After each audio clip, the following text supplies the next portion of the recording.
Hello, my friend. Stay a while and listen.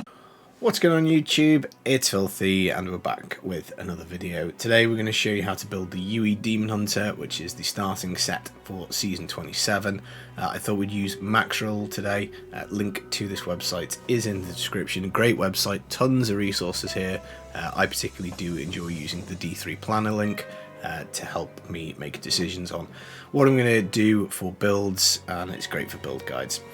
Before we do jump in though, as always guys, thumbs up helps me out tremendously. Let me know in the comments, are you going to start Demon Hunter? I do think it looks like we've got a lot of people who are going to go that route. I'm going to do a faster start video. I'm going to do a written Demon Hunter starter guide and presentation form video coming soon, and we obviously covered the UE multi-shot build yesterday in action, so if you want to have a look at that, I will link it in the description. Now, at 70, we're going to go and do the season journey. There is a little bit of an argument for Demon Hunter for not doing it, but that's, I think, a topic for another day. The first haedrigs is going to be the head and hands, so we know immediately that once we get those two things done, we're going to have these two slots locked off. So I think at this point, a little worthwhile having a look at the two-piece. It's not brilliant at all. Your generators get 2 additional hatred and 1 discipline. Now, you could be trying to build a Legacy of Dreams Demon Hunter. At this stage, you could have maybe done a couple of rifts. You maybe could have got the Legacy of Dreams gem. You could have it up to like rank 5, rank 10, you know, if you want to do a few rifts. If you are going that route, then don't bother equipping the 2 pieces, just do one of them, because obviously any set bonus will deactivate the Legacy of Dreams. But assuming that you're not, you're going to get a little bit more hatred and a little bit more discipline. And that is about all that you can say about the 2-piece. Pretty weak source, but obviously 2 legendary items are handy.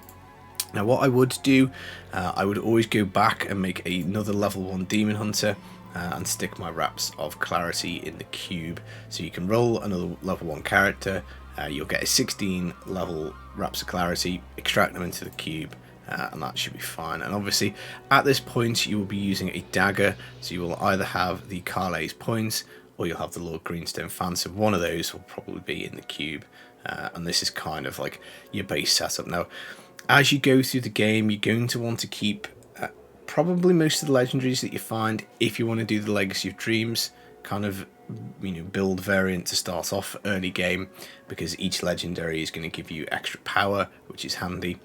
You're also going to look for rings with like double crits, so rare rings with just double crit chance on, or even just one of the crits would be pretty handy.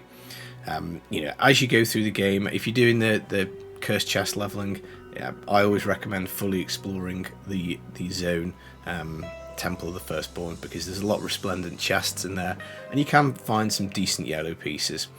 You probably will also have a 200 bow at this point, I would have thought, because you will have rolled one with reduced level requirements, and you're probably just going to have a rare quiver. Hopefully speaking, you'll have some other bits as you go. You might still have your Wraps of Clarity actually on your character. You know, there's no real need to get those into the cube until you find yourself another pair of legendary braces. If you want to go off and kill Malthael, you can do that. You can get yourself a pair of Reaper's Wraps, that's totally fine. If you want to craft yourself a Sage belt, you certainly can do.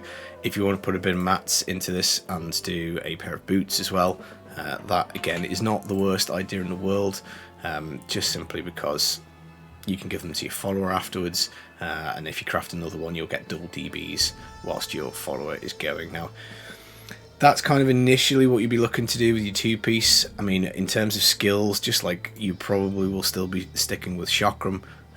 You know, maybe you'll be using Impale if you've got the Impale dagger. Fan of Knives, obviously you'll be using if you've got your Lord Greenstone fan in the cube. And then, you know, just take stuff for toughness that you need. Shadow Power, Gloom is quite handy for toughness. Vault, Tumble to get around is kind of handy. Fan of Knives, Bladed Arm is nice for toughness as well. And Companion, pretty much all the runes on here are really good. So obviously it kind of depends RNG wise what you get. Now if we move on to the second haedrig, we're going to get the feet and shoulders. So at this point you're going to be giving your Sage's set to your follower. and you're going to be transitioning into 4-piece UE.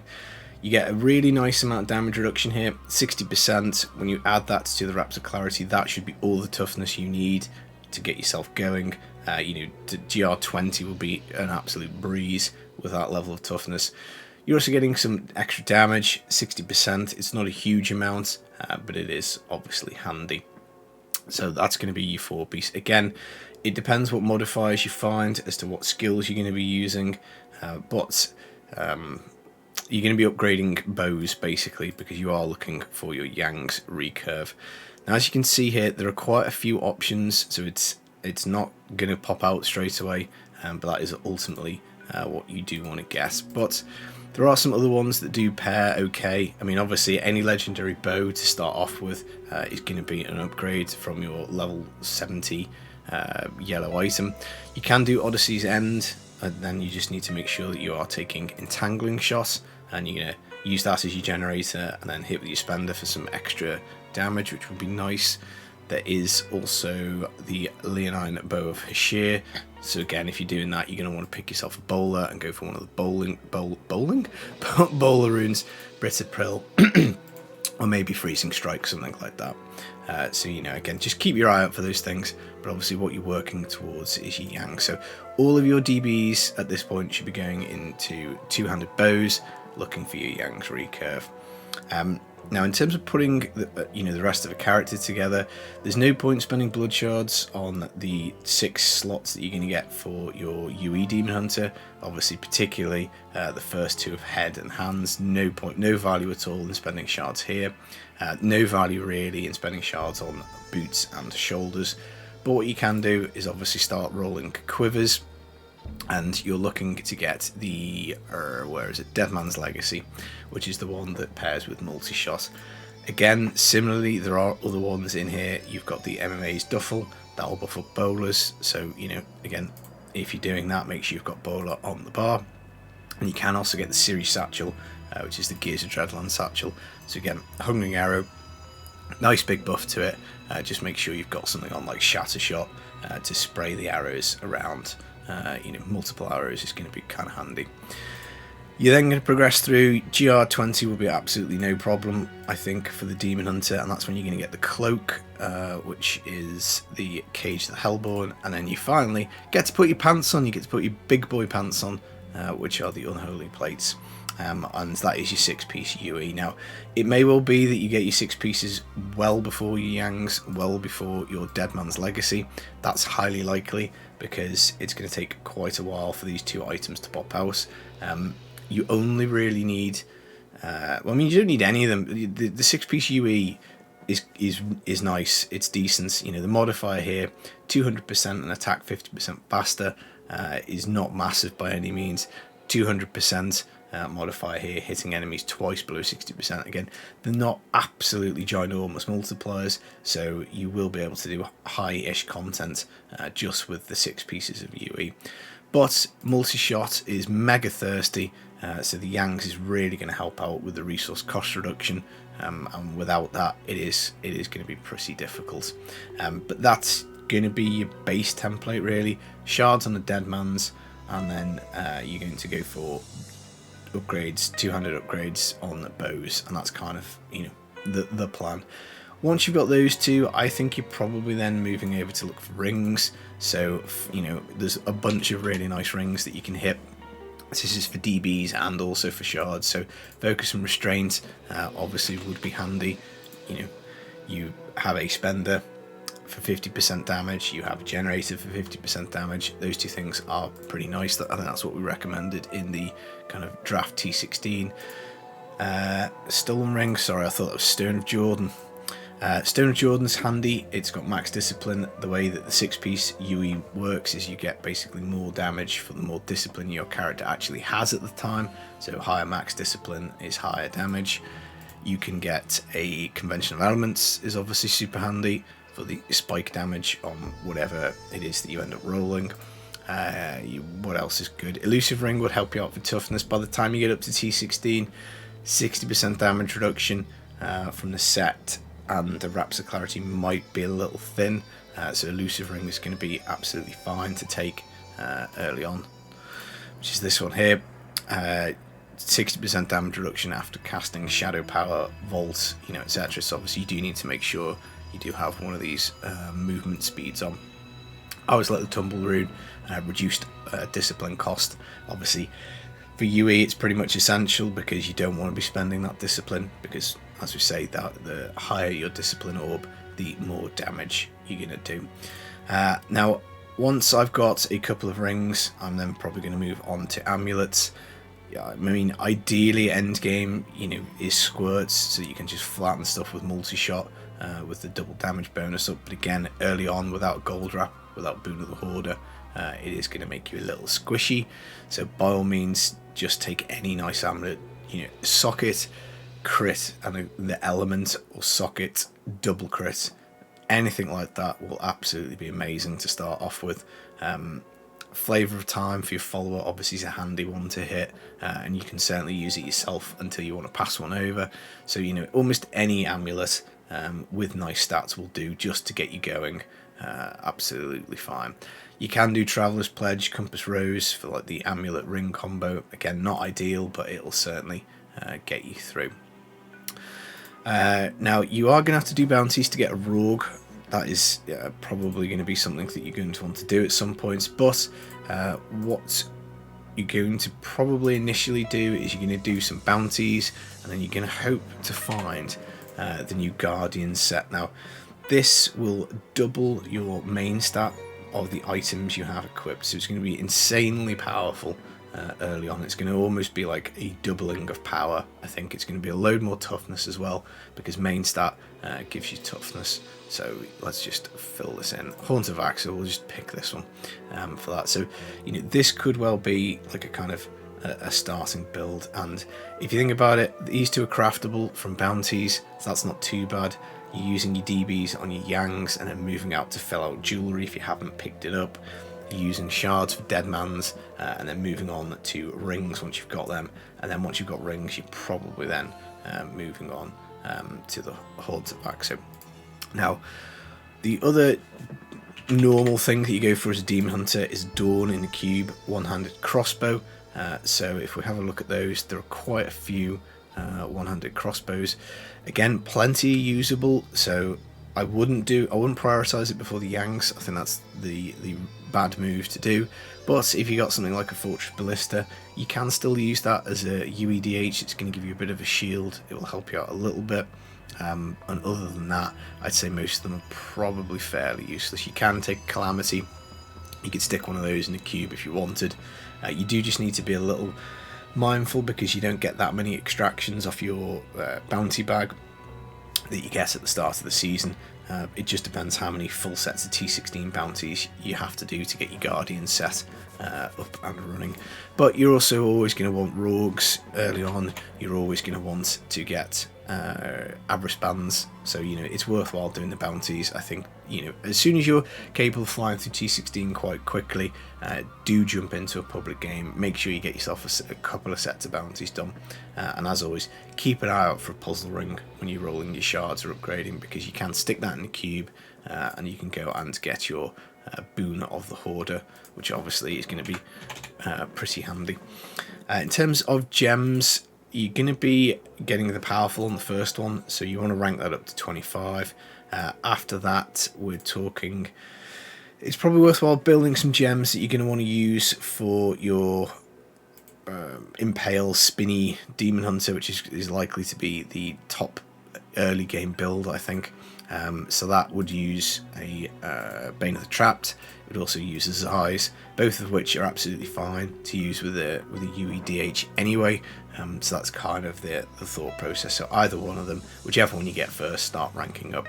And again, nothing wrong with taking 3 power gems initially, just to help you get the T16 done. So you don't have to do the Boon of the Hoarder straight away, but it can be handy.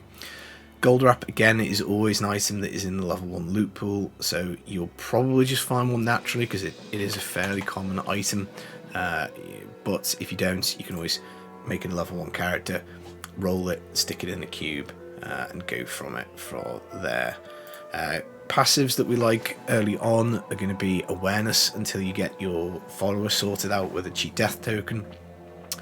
or some gold wrap toughness, or if dying doesn't bother you, you can certainly take it off.